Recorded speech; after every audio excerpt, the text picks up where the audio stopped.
Oh, dry shite! He killed himself? Alright, so Refirst 1999, the long-awaited gacha game, is going to go global really soon, and I want to make this video to introduce you guys to the system of the game briefly. We're not going to go too in-depth in this video since I am also a new player to the game, but without further ado, this is Refirst 1999. Who should be killed? Human or Arcanist?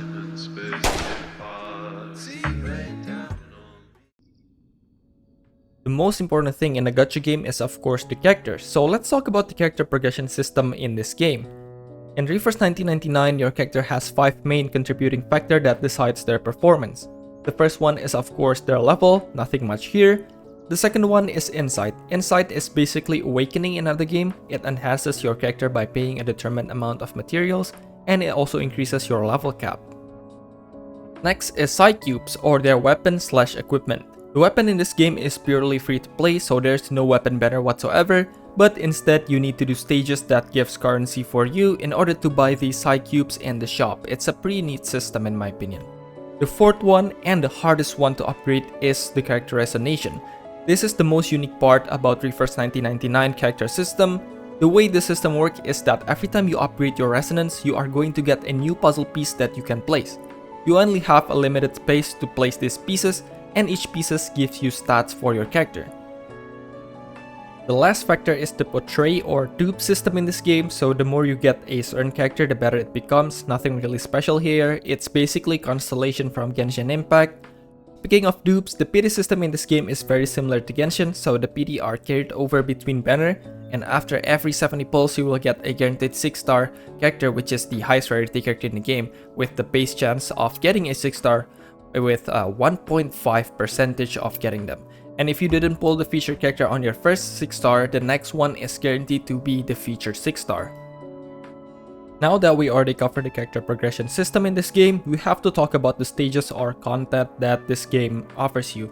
Other than the story stages, this game also has your regular EXP, gold, and ascension material stages like any other gacha game really. And there's also a stage to farm your base materials, and it's going to be a good idea to farm these materials early to get the most out of your time playing this game. This game also has its own Memory of Chaos or Spiral Abyss equivalent called Artificial Somnambulism.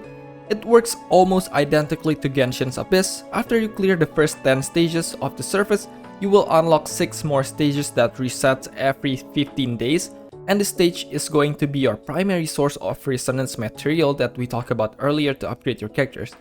And these materials are rare and limited, so be cautious before you spend them. Next up, we have the Wilderness or the base system in this game. In here, you can interact with your character, get a passive income of gold and EXP cards. You can also synthesize ascension materials here. The base system in this game looks very beautiful, and this is definitely one of my favorite part about this game. It's just so relaxing to interact with your character in this base system. And alright, I'm pretty sure that's the basic premise of the game done in like, what, 5 minutes probably? But yeah, this game is pretty simple, it's not too difficult to pick up, and if you really like good voice acting, great visual, and story in a gacha game, you are going to have a pretty good time playing this game. And yeah, that is pretty much it. As usual guys, stay broke and keep playing gacha games.